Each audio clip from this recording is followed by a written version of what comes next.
Bonjour à toutes et à tous et bienvenue dans cette nouvelle vidéo, c'est Axel de la chaîne WWE Fan France.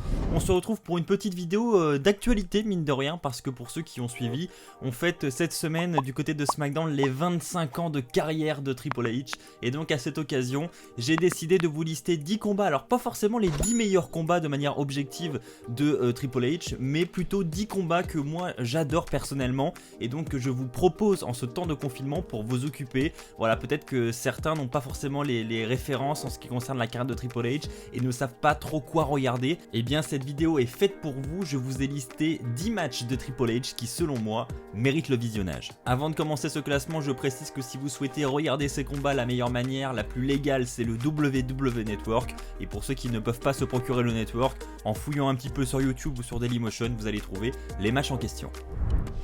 A la 10e position, j'ai décidé de vous placer un match qui remonte à plus de 20 ans désormais. On va parler de Judgment Day 2000 avec un combat entre Triple H et The Rock. Et ce combat est très particulier parce que c'est un Iron Man match de 60 minutes. Et ils sont assez rares, mine de rien, les Iron Man match de 60 minutes à la WWE. Un match qui était pour le titre de la WWE de l'époque avec Shawn Michaels en arbitre spécial. Alors les Iron Man match, ça dépend, c'est soit on adore et on passe du bon temps durant tout le combat, soit au contraire le match est un petit peu lent, on s'ennuie un petit peu et du coup les 60 minutes paraissent vraiment très longues. Là c'est pas le cas, en ce qui me concerne j'ai beaucoup aimé le combat entre The Rock et Triple H, on a beaucoup d'action, on a beaucoup de tombées également et ça je trouve ça vraiment important, donc selon moi il mérite vraiment cette place, je trouve que c'est un très bon match de catch. Pour cette 9e position, je vais bondir un petit peu dans le temps puisqu'on va remonter en 2009 et je voulais parler de ce match de la DX contre Legacy parce que c'est vraiment un match super intéressant et moi j'ai vraiment beaucoup aimé ce match, j'en ai de très bons souvenirs, alors peut-être aussi parce que c'est toute mon enfance, hein, c'est totalement possible, mais il faut savoir que c'était le moment où Shawn Michaels effectuait son retour à la WWE et où justement Triple H voulait le retour de Michaels dans la DX et il voulait reformer la DX avec Michaels. Et donc Michaels avait fini par accepter, on avait ce premier match du retour de l'ADX à SummerSlam 2009 avec notamment l'entrée de l'ADX sur un char, je pense que vous vous rappelez de ce moment, c'était vraiment une très belle entrée, très marquante. Et donc ce combat contre la Legacy, une toute jeune équipe de l'époque, un très bon match dans le ring, j'ai beaucoup aimé et cette mise en avant de Legacy, j'ai trouvé ça vraiment très cool. 20 minutes de combat et je trouve que les 20 minutes on ne les voit pas passer, franchement je vous recommande vivement ce match. Pour cette 8e place, je voulais parler avec vous de No Way Out 2000, du main event de No Way Out 2000, alors j'en ai déjà parlé sur la chaîne il me semble. Ça concerne le Hell in a Cell match de Triple H et de Cactus Jack, c'était pour le titre de la WWE et la carrière de Cactus Jack était en jeu durant ce combat. Donc on a près de 25 minutes de combat et un match avec des spots tout simplement incroyables. Déjà le nom de Mick Foley à côté du nom Hell in a Cell, on sait déjà que ça va être un match de fou et qu'on va avoir des spots de malade, on connaît Mick Foley et sa dinguerie j'ai envie de dire. Donc pour tous ceux qui aiment les matchs sanglants avec de la violence, où il y a vraiment des spots de fou, je vous conseille vivement ce match, vous allez adorer, parce que c'est selon moi l'un des plus grands Hell in a Cell match de l'histoire de la WWE tout simplement, et en plus belle prestation de Triple H je trouve, donc pour moi c'est l'un des matchs à retenir de sa carrière.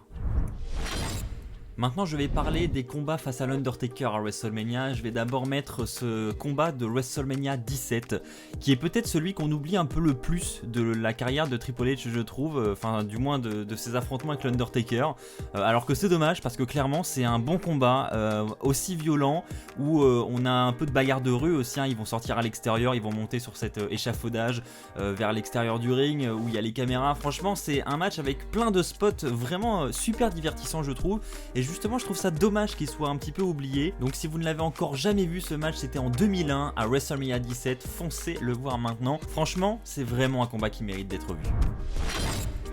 Maintenant pour le combat suivant, je vais pas être très original encore, je vais mettre tout simplement les deux autres affrontements face à l'Undertaker à WrestleMania 27 et 28. Je vais les mettre au même niveau parce que déjà pour moi c'est difficile de choisir entre les deux. Je pense que j'ai quand même une petite préférence pour le 28, mais les deux sont vraiment bons je trouve. Maintenant je voulais pas non plus remplir le classement avec que des matchs face à l'Undertaker à WrestleMania, il y a déjà 3 matchs, mais je voulais quand même citer les deux parce que les deux méritent d'être vus.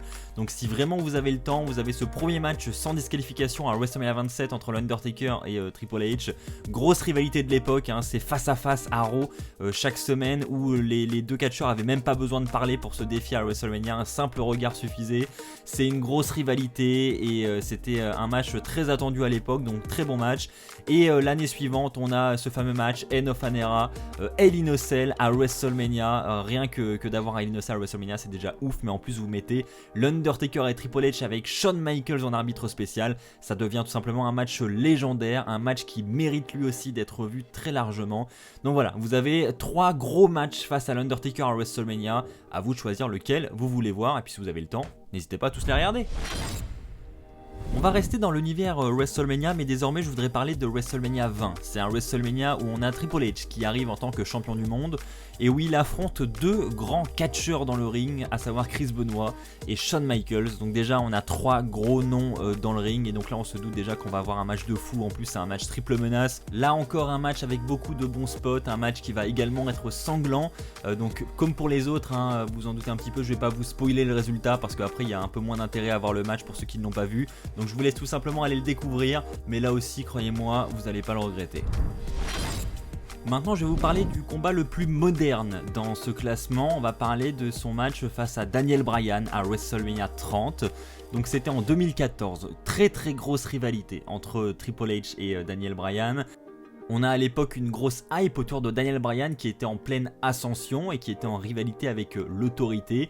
Et donc justement on avait un combat organisé dans l'opener de WrestleMania 30 où Daniel Bryan devait d'abord commencer par battre Triple H pour ensuite avoir une place dans le main event de la soirée. Et on a un opener qui est je crois le plus long match de la soirée. Et durant cet opener on a un très bon combat de catch avec beaucoup de suspense. Et jusqu'au dernier moment on se dit est-ce que Daniel Bryan va réussir à battre Triple H? Et ça moi perso c'est ce que j'aime dans le catch, c'est avoir du suspense jusqu'à la dernière minute, jusqu'à ce compte de 3 de l'arbitre quoi. En plus du combat vous ajoutez un décor splendide, une entrée comme d'habitude incroyable pour Triple H, bref c'est vraiment l'un des moments marquants de la carrière de Triple H selon moi. Je voudrais maintenant parler avec vous du Royal Rumble 2000. Alors on a un combat avec Triple H, le champion de la WWE de l'époque, et puis Cactus Jack. Alors oui, encore lui. Alors cette fois-ci ce n'est pas un match en cage comme le précédent. Ce combat avait en fait lieu juste avant ce fameux match en cage de No Way Out 2000.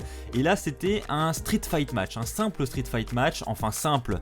Quand vous allez voir le combat, vous allez dire ah ouais il dit simple Axel, franchement c'est pas n'importe quel street fight. En effet c'est selon moi peut-être même le plus gros et le meilleur street fight match que j'ai vu de toute ma vie, je sais pas. Celui qui me dit que la stipulation est mal utilisée durant ce combat, alors là je veux voir à quoi il s'attend parce que là clairement c'est pas possible. On a de tout durant ce combat, vous allez avoir toutes les armes qui vont passer, les punaises, bref c'est vraiment une boucherie, hein, je pense que je peux employer le terme, une boucherie qui va durer plus de 25 minutes avec des spots tout simplement incroyables que j'irais même jusqu'à qualifier d'inhumains, hein, à ce niveau là c'est même plus humain je trouve. Enfin bref, si vous n'avez jamais vu ce combat, et eh bien c'est le Royal Rumble 2000 Triple H Cactus Jack. A la deuxième place, ce classement m'amène à parler du match entre Triple H et Shawn Michaels à SummerSlam 2002. C'est un grand classique, hein, j'ai envie de dire pour tous les fans de catch. C'était le retour de Shawn Michaels à la WWE, la trahison de Triple H, hein, alors que Shawn Michaels pensait qu'il allait reformer la DX avec Triple H. Eh bien, trahison, et donc on a une grosse rivalité qui démarre, qui est la plus grosse rivalité de l'été 2002, je pense.